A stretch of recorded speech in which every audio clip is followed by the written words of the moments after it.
Biden's backing away from this now, but in his first year, he declared the Saudis to be pariahs, and he did push them into China's arms. What was the point of that? Biden recently had to go to the Middle East to basically beg Saudi Arabia to increase their production of oil. So he's already acknowledged that the policy didn't work. And one of the reasons it didn't work is because simultaneously with declaring these allies to be enemies, he basically restricted U.S. energy production, which is, strategically undermined. And the U.S. has military bases in Saudi Arabia. Very strategic assets for the U.S. military. Yeah, listen. And we sell them weapons. The U.S. relationship with Saudi Arabia is always going to be complex.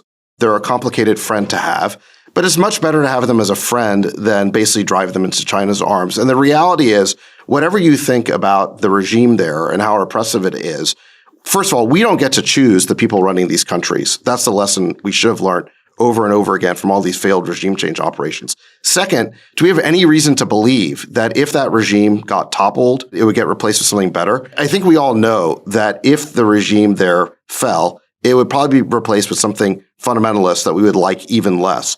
And certainly if another nation were to basically dominate the region, like Iran, that would be worse for us as well.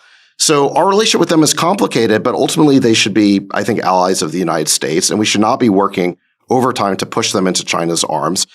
And I think similarly with Russia, we've basically declared ourselves to be engaged in this proxy war with Russia, which strategically, there's just nothing in it for us.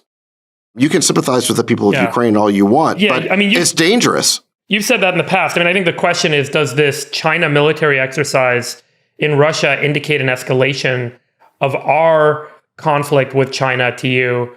Or is this something that, is just kind of par for the course in terms of, neighbors, conducting. Mearsheimer just had an article in Foreign Affairs talking about the Ukraine war, reminding us that it's still going on. I think people somehow think that this war is just stable and it'll settle into forever war status, kind of like Afghanistan, these conflicts in the Middle East that just went on forever.